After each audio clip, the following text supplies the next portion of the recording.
Hey everyone, so today we're going to do a lesson about the laws of logarithms, kind of like the rules for the exponents, but this time we're working with logarithms. And there are three of them, so I'm going to go through them with you today. The law of logarithms for powers basically says that if we have our log with base, with an exponent, you can actually take that exponent and move it to the front. So it ends up looking like this.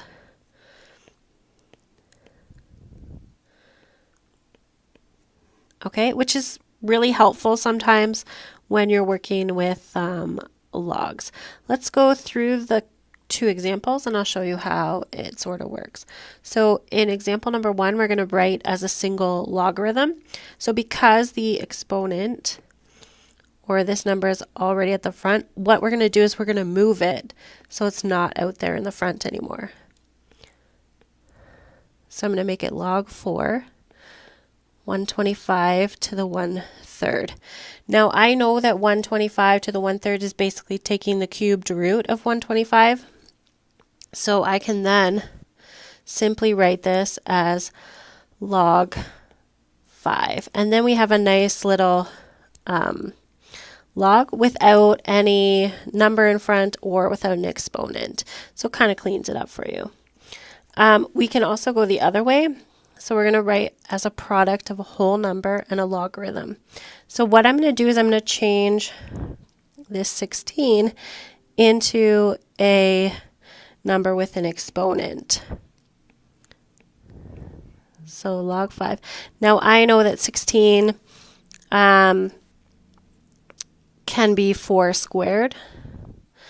It's also 2 to the 4, so it doesn't really matter which way you do it. You could do that one as well. I'm then going to move the exponent over, and it becomes 2 log 5 to the 4. But I did say you could write it like this as well. And then it becomes 4 log 5 to the 2. Okay, so either one works if you're going to change that one. So the second law is the law of logarithms for multiplication. Now basically what that says is that we can take a log b times c and break it into log ab plus log base ac. So you can split it apart or put it together to make it kind of easier to work with. It makes more sense with numbers, so let's go right to the example. We're going to write as a single log and we're going to simplify. So in this one, log 6 4 plus log base 6 9 would then become log base 6 of 4 times 9. And we can clean that up. Log base 6 of 36. And then you notice that this is really easier to work with because base 6 of 36 just means 6 squared is 36. So the answer for this is 2. So much easier to find the answer by combining them than to have it separate in these separate things because we'll just get decimals there. This much easier. We can also go backwards and take a number and split it up. So in this example, all you have to do is think what multiplies to give us 15. And in this case, we have 3 and 5. So I'm going to split this up into log base 2 3 plus log base 2 5. Okay, and sometimes that's easier to work with. In this case, we're just going to get it decimals again, but you still have it broken up. Now, the one thing to keep in mind with this is you want to go as small as you can. So we're looking for the smallest factors. If you have bigger examples, you may have to split it into maybe 3 different logs, but that's okay because it still works. So the last law of logarithms is for division. It's really similar to the multiplication, but we're going to just do subtraction. So if you have log base A of B divided by C, you can write that as log B minus log of C. Again, it makes more sense with numbers, so let's go ahead and do our example. So we're going to write it as a single logarithm, and then we're going to simplify it. We're going to try to solve it. So in this case, we're going to do, since there's subtraction, we can easily just divide it.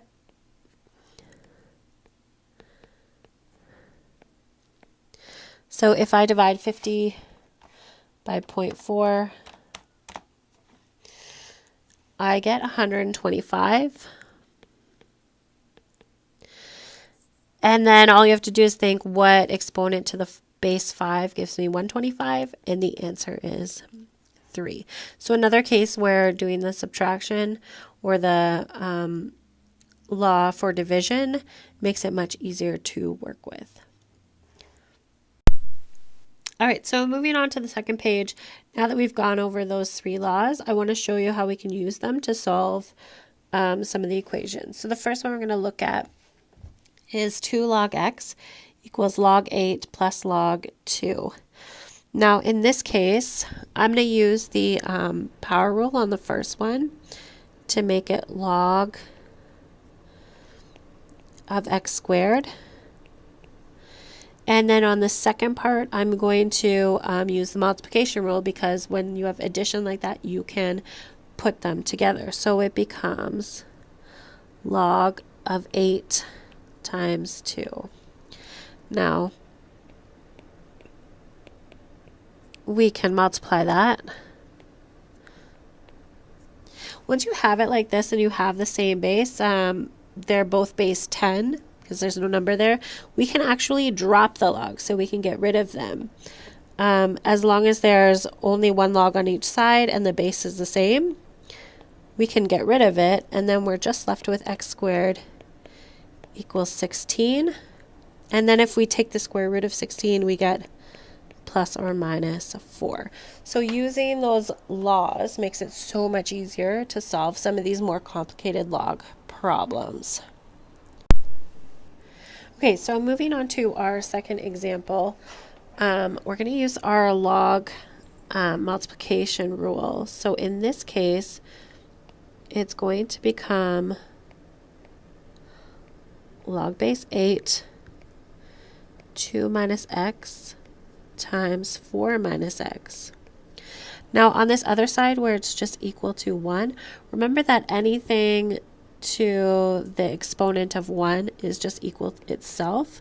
So if we do log 8 to the 1, then now we have log 8s on both sides. I'm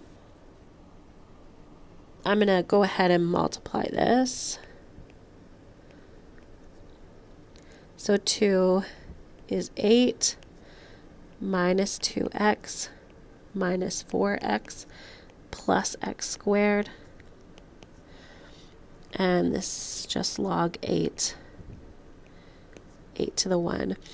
What we then can do is actually drop those logs because we have logs on both sides with the same base. And I'm going to also clean this up.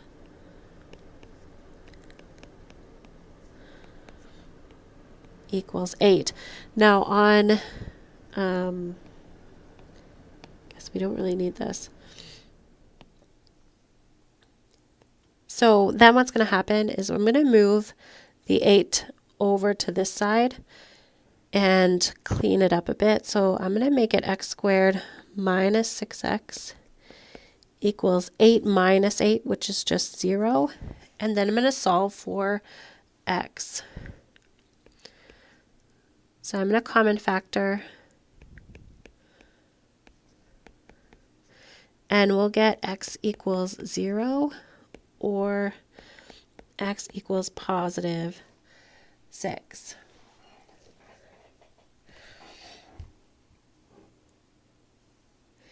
And that is how you can use logs to solve different types of equations and make things a little bit easier, especially when you have exponents.